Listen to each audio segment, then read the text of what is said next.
Assalamualaikum warahmatullahi wabarakatuh. Kami dari kelompok 7 akan mempresentasikan tentang pelaporan segmen, evaluasi pusat investasi dan transfer pricing yang beranggotakan saya sendiri Muhammad Fadil Hasim, kemudian Agung Setiabudi dan juga Elsa Aulia.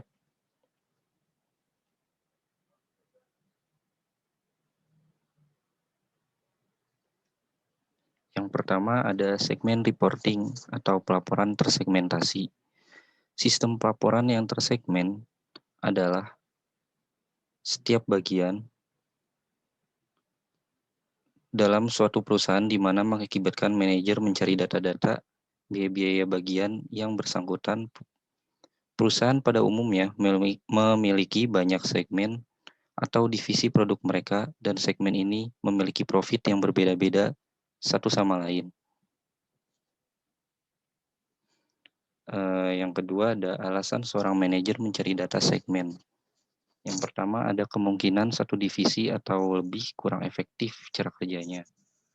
Yang kedua ada kemungkinan satu produk kurang mendapat pasar. Yang ketiga, satu daerah pemasaran mungkin kurang baik dibandingkan dengan bagian yang lain. Yang ketiga, ada manfaat segmen reporting. Manajer dapat menyelidiki secara seksama kecenderungan setiap segmen apakah akan memberikan prospek lebih baik atau tidak. Dengan demikian, manajer memperoleh wawasan yang luas untuk setiap segmen. Laporan di segmen untuk keperluan intern perusahaan, manajer bisa melihat line produk mana yang menghasilkan profit dan line produk mana yang tidak menghasilkan profit yang signifikan ataupun mengalami kerugian. Sehingga manajer bisa mengambil keputusan yang tepat mengenai kondisi perusahaan. Adapun macam-macam segmen. Yang pertama, common fixed cost, yaitu biaya yang tidak dapat dikaitkan langsung atau ditelusuri langsung pada segmen tertentu, dan biaya tetap ini timbul karena aktivitas perusahaan secara keseluruhan dinikmati bersama oleh segmen yang ada. Misalkan gaji penyedia atau supervisor pabrik. Yang kedua ada direct fixed cost, yaitu biaya yang dapat dikaitkan atau ditelusuri langsung pada segmen tertentu, misalnya penyusutan peralatan segmen untuk produk tertentu. Kemudian ada pengukuran kinerja pusat investasi. Pengukuran kinerja pusat investasi merupakan keperluan dari pengukuran kinerja pusat. Laba pengukuran kinerja ini diperlukan karena suatu divisi yang memperoleh laba tinggi tidak berarti mempunyai kinerja yang baik jika laba tersebut dihubungkan dengan investasi yang digunakan untuk menghasilkan laba tersebut.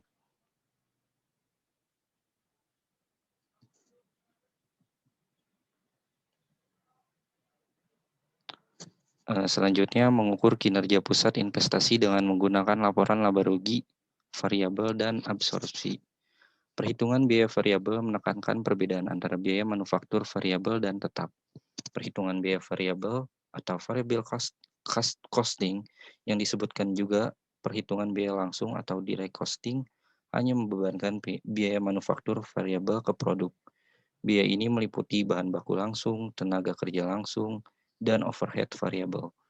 Perhitungan biaya absorpsi atau absorption costing membebankan semua biaya manufaktur pada produk, bahan baku langsung, tenaga kerja langsung, overhead variabel, dan overhead tetap adalah hal-hal yang menentukan biaya produk. Menurut perhitungan biaya absorpsi, overhead tetap dipandang sebagai biaya produk, bukan biaya periode.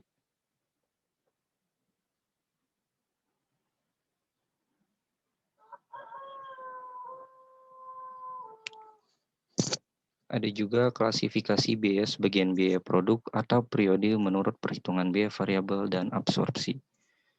Yang pertama, penilaian persediaan pada perhitungan biaya absorpsi persediaan akhir mencakup biaya bahan baku langsung, tenaga kerja langsung, overhead variabel, dan overhead tetap per unit.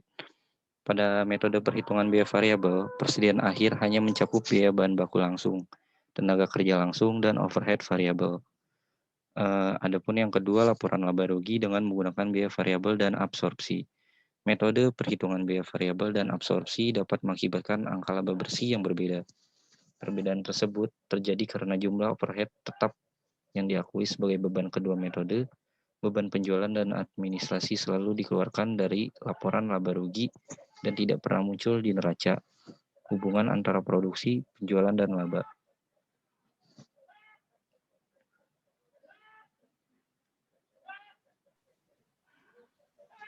Selanjutnya akan dijelaskan oleh Agung Setiabudi.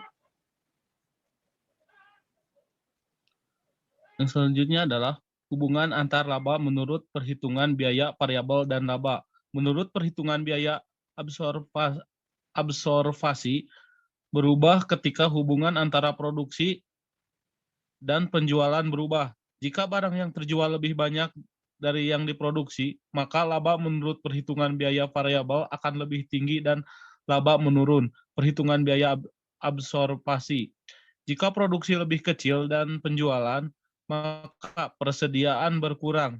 Jika produksi sama dengan penjualan, maka persediaan awal sama dengan persediaan akhir. Yang selanjutnya, perlakuan overhead tetap pada perhitungan biaya absorpsi. Perbedaan antara perhitungan biaya absorpsi dan variabel terletak pada pengakuan beban yang berhubungan dengan overhead tetap. Menurut perhitungan biaya absorpsi, overhead tetap harus dibebankan pada unit yang diproduksi. Jika kelebihan atau kekurangan overhead yang ditetapkan tidak material, maka akan tutup dalam harga pokok penjualan. Yang selanjutnya,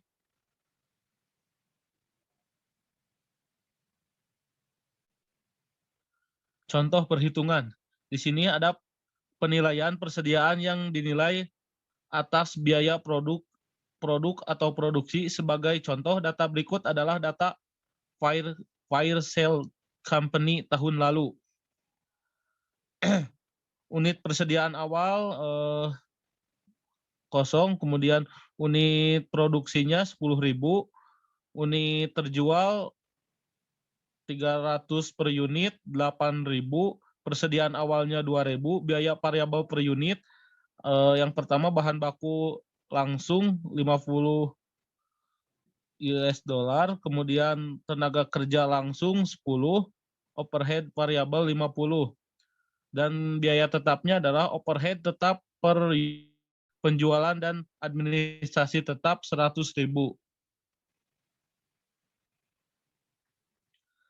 Cara menghitung persediaan akhir dengan menggunakan perhitungan biaya absorpsi dan variabel untuk Fireside Company.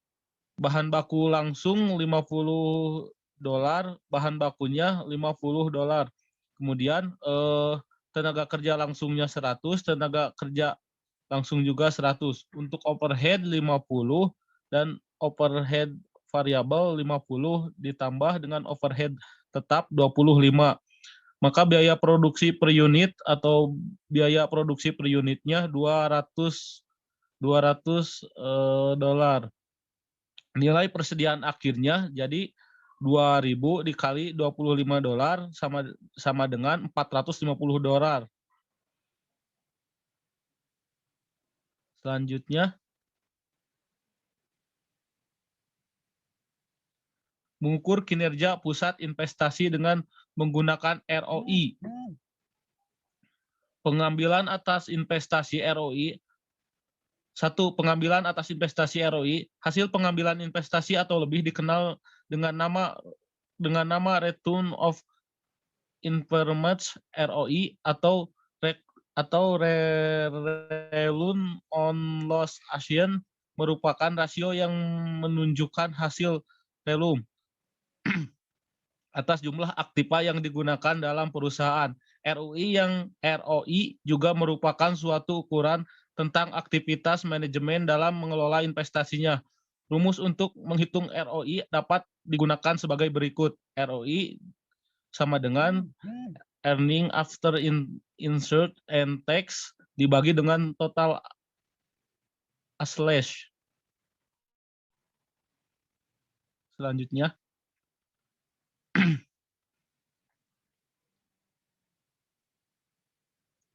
Elsa. Ya, selanjutnya margin dan perputaran. Margin adalah rasio dari laba operasi terhadap penjualan. Hal ini menunjukkan jumlah laba operasi yang dihasilkan dari setiap dolar penjualan. Hal ini menyatakan bagian dari penjualan yang tersedia untuk bunga, pajak, dan laba. Perputaran atau turnover adalah suatu ukuran lain yang dihitung dengan membagi pendapatan penjualan dengan aktiva operasi rata-rata. Perputaran menunjukkan jumlah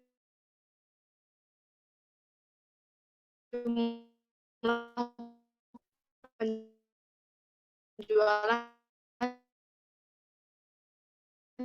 yang dihasilkan dari setiap dolar yang diinvestasikan.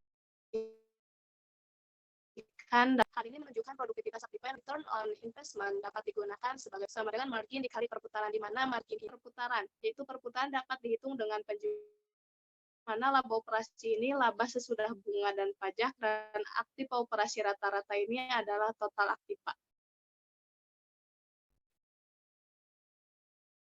Selanjutnya, contoh perhitungan untuk return on investment. Di sini ada data dari Shermiller Company, di mana penjualan terdapat $480.000, harga pokok penjualan $222.000, dikurangi 480.000 dikurangi 222.000, maka margin kotornya 258.000. Beban penjualan dan dikurangi lagi dengan beban penjualan dan administrasi sebesar $210.000, di mana menghasilkan laba bersih sebesar $48.000. Shermiller Company memperoleh laba operasi tahun lalu seperti yang ditujukan pada laporan laba rugi berikut. Pada awal tahun, nilai buku bersih dari aktiva operasi adalah $277.000. Pada akhir tahun, nilai buku bersih dari aktiva operasi adalah $323.000. Maka aktiva operasi rata-ratanya yaitu dengan rumus aktiva awal ditambah aktiva akhir dibagi 2. Aktiva awal dan aktiva akhir ini merupakan yang tadi buku awal dan buku akhir. Sebesar aktiva awal $277.000 ditambah $323.000 dibagi 2, hasilnya $300.000. Dan untuk margin, laba operasi dibagi penjualan. Laba operasi kan tadi sudah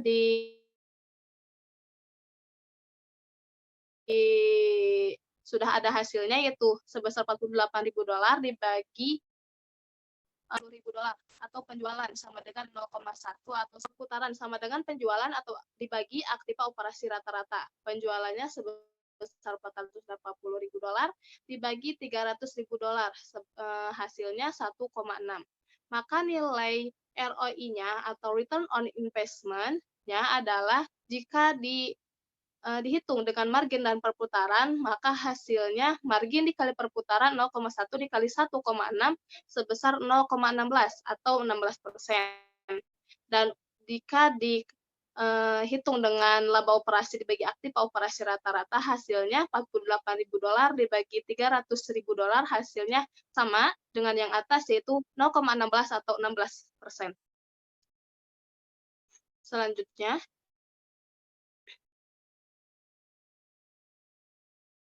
keunggulan ROI atau Return on Investment. 1.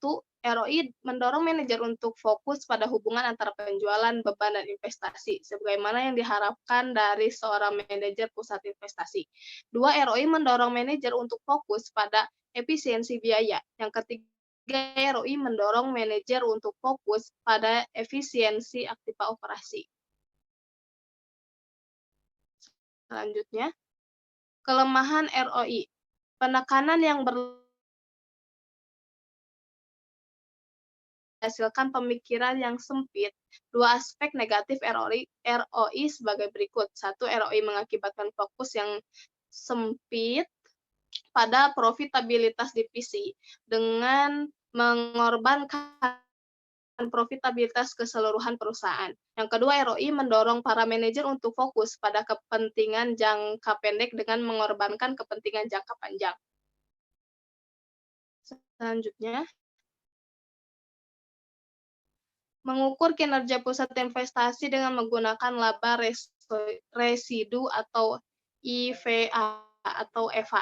Laba residu adalah suatu laba usaha atau operating income yang dapat dihasilkan melalui pusat investasi atau pengembangan dana di atas penghasilan dari minimum aset-asetnya secara sistematis dapat dirumuskan dengan laba residu sama dengan laba operasi dikurang pengembalian minimum dikali aktiva operasi rata-rata.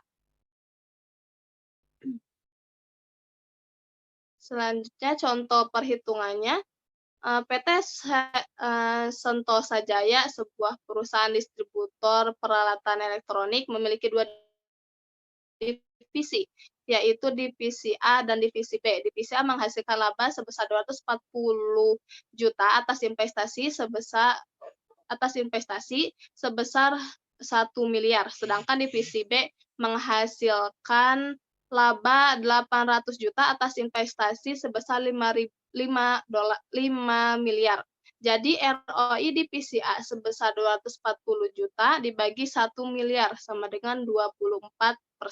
Sedangkan ROI divisi B sebesar 800 juta dibagi 5 miliar sama dengan 16%. Walaupun nominal laba yang diperoleh divisi B lebih besar dibandingkan divisi A, tetapi ROI divisi A lebih tinggi daripada divisi B. Dapat dilihat di bawah keterangan untuk target ROI-nya sebesar 12%. Untuk divisi A, investasi 1 miliar, laba usahanya 240 juta yang tadi disebutkan di atas, target penghasilan minimumnya 120 juta, maka residu income-nya 120 juta. Dan untuk divisi B, investasi 5 miliar, laba usahanya 800 juta, target penghasilan minimumnya 600 juta, maka residu income-nya sebesar 200 juta. Selanjutnya, divisi A menghasilkan laba usaha 240 juta dan ROI sebesar 24%, serta target pengembalian investasi ROI minimal sebesar 12%. Maka dapat dihitung dengan 120 juta akan menghasilkan residual income sebesar 120 juta. Ini sudah disebutkan di tabel bahwa divisi A residual income-nya 120 juta dan divisi B 200 juta. Perhitungan kinerja dengan RI tersebut menyebabkan prestasi divisi B menjadi tidak terlalu istimewa dibandingkan divisi A. Karena dengan jumlah investasi 5 kali lebih banyak dibandingkan dengan divisi A, ternyata divisi B hanya menghasilkan residu income-nya 66% lebih banyak dibandingkan divisi A. Selanjutnya,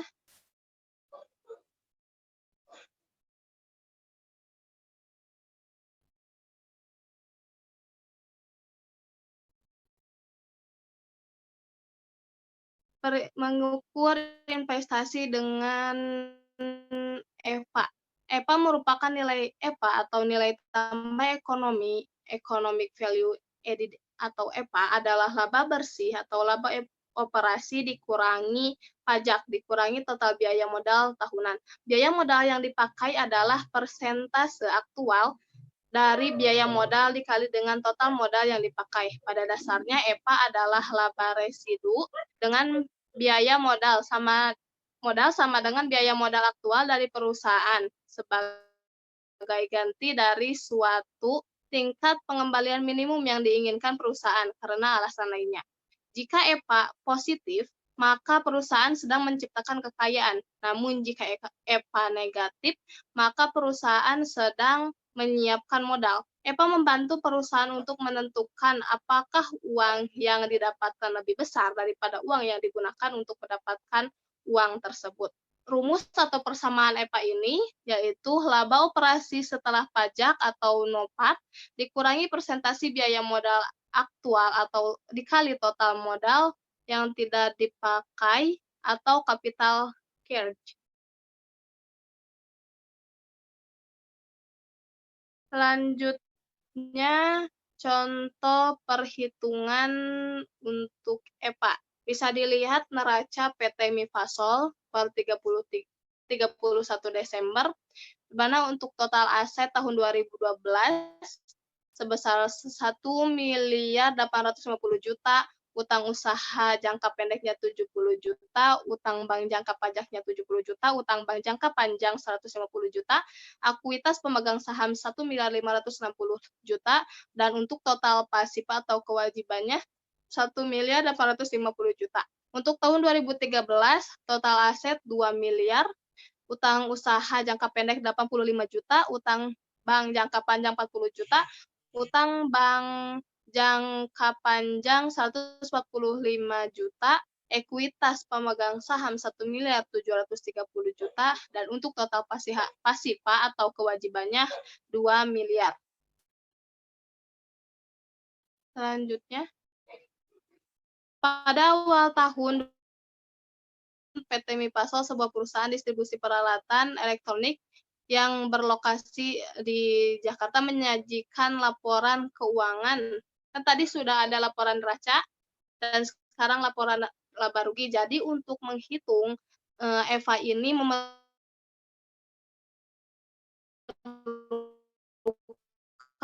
dua laporan keuangan, yaitu laporan neraca dan laporan laba rugi untuk tahun 2013, di mana penjualan miliar, laba kotornya 1.200 juta, biaya operasinya 900 juta, laba usaha sebelum bunga dan pajak 300 juta, pendapatan bunganya 35 juta, biaya bunganya 30 juta, laba usaha sebelum pajaknya 305 juta, pajak penghasilannya 91.500 juta, 91.500.000, laba bersih setelah pajaknya 213 juta.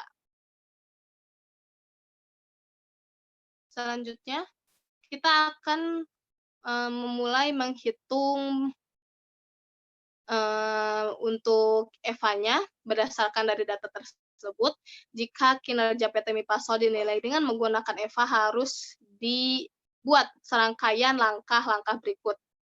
Di mana laba operasi sudah diketahui tadi 300 juta, pendapatan bunganya 35 juta, pendapatan totalnya berarti 335 juta. Untuk menghitung NOPAT dengan menggunakan EVA, biaya bunga harus dihasilkan sehingga akan menghasilkan jumlah NOPAT-nya sebesar 335 juta, dikurangi 335 juta harus dikalikan terlebih dahulu dengan 30%, dan hasilnya 234.500.000. Untuk menghitung modal rata-rata digunakan metode berikut. Investment capital, investasi awalnya 1.850.000.000 dikurangi 70 juta, hasilnya 1.780 juta. Investment akhirnya atau investment capital 2 miliar dikurangi 85 juta, hasilnya 1.915 juta. Investment kapital rata-ratanya 1.780 juta dikurangi 1.915 juta. Hasilnya 1.840 juta.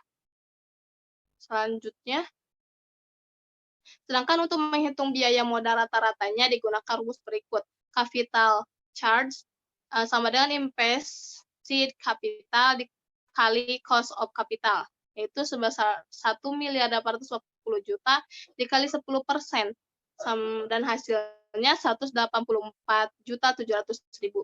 Setelah serangkaian angka tersebut, baru dapat dihitung EVA dengan menggunakan rumus tadi, yaitu NOPAT dikurangi capital charge, sama dengan NOPAT yang sudah dihasilkan sebesar 234.500.000 dikurangi 1 184.700.000. Dari perhitungan tersebut, maka manajemen PT Mifasol menciptakan nilai ekonomi karena nilai EVA-nya positif, yaitu sebesar 49.800.000. Jadi bahwa perusahaan tersebut sedang menciptakan kekayaan.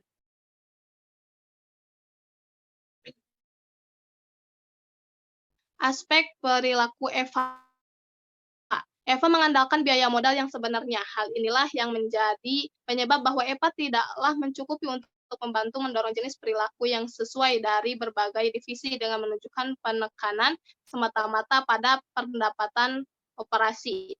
Di banyak perusahaan, tanggung jawab keputusan investasi terletak pada manajemen perusahaan. Akibatnya, biaya modal diperhitungkan sebagai pengeluaran perusahaan. Jika suatu divisi menumpuk persediaan dan melakukan investasi, biaya pendanaan investasi akan dilaporkan dalam neraca laba rugi perusahaan secara keseluruhan dan tidak diperlihatkan sebagai pengurangan pendapatan operasi divisi. Akibatnya, investasi terlihat seolah-olah bebas biaya bagi divisi.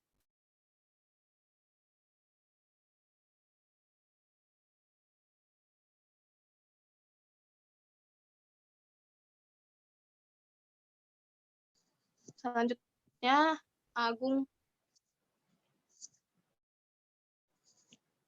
Ya, selanjutnya penetapan harga transfer atau transfer pricing.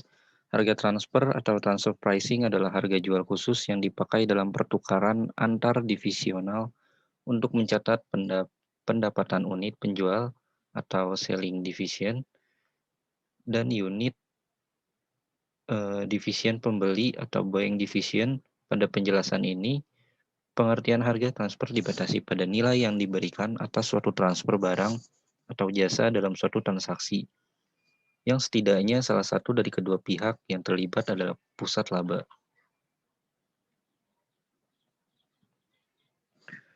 Yang selanjutnya, tujuan penetapan harga transfer.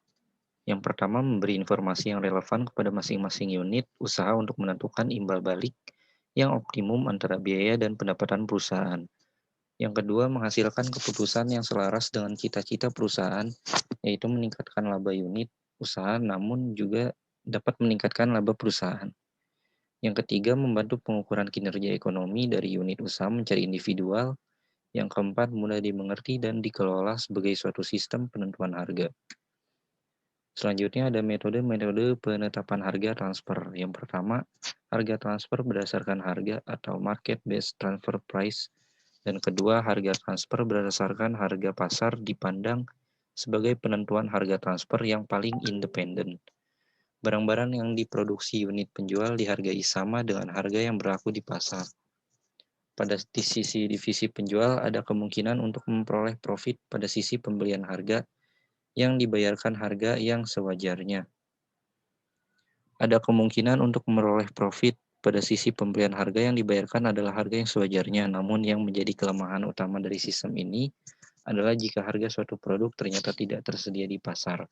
Yang ketiga, harga transfer berdasarkan biaya atau cost-based transfer price. Yang keempat, perusahaan menggunakan metode penetapan harga transfer atas dasar biaya yang ditimbulkan oleh divisi penjual dalam produksi barang atau jasa. Penetapan harga transfer metode ini relatif mudah diterapkan namun memiliki beberapa kekurangan. Yang kelima, harga transfer negosiasi atau negotiated transfer price.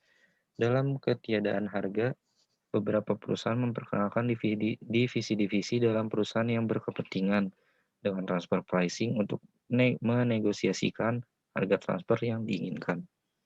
Kesimpulannya dari penjelasan di atas, Kesimpulannya ya silakan Agung. Kesimpulannya, dari penjelasan di atas, maka dapat diambil kesimpulannya bahwa pelaporan segmen evaluasi pusat investasi dan transfer pricing ini merupakan suatu hal yang sangat penting. Pertanggungjawabannya dengan sangat baik. Pelaporan segmen ini dilakukan dengan menggunakan sistem laporan yang tersegmen segmen di mana sistem ini adalah setiap bagian dari suatu perusahaan di mana mengakibatkan manajer mencari data-data biaya-biaya bagian yang bersangkutan. Perusahaan pada umumnya memiliki banyak segmen dan divisi produk mereka. Dengan segmen ini memiliki port yang berbeda-beda pula satu sama lain.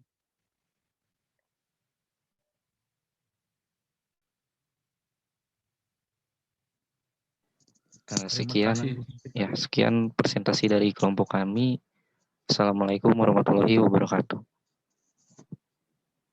Waalaikumsalam warahmatullahi wabarakatuh. Waalaikumsalam warahmatullahi wabarakatuh.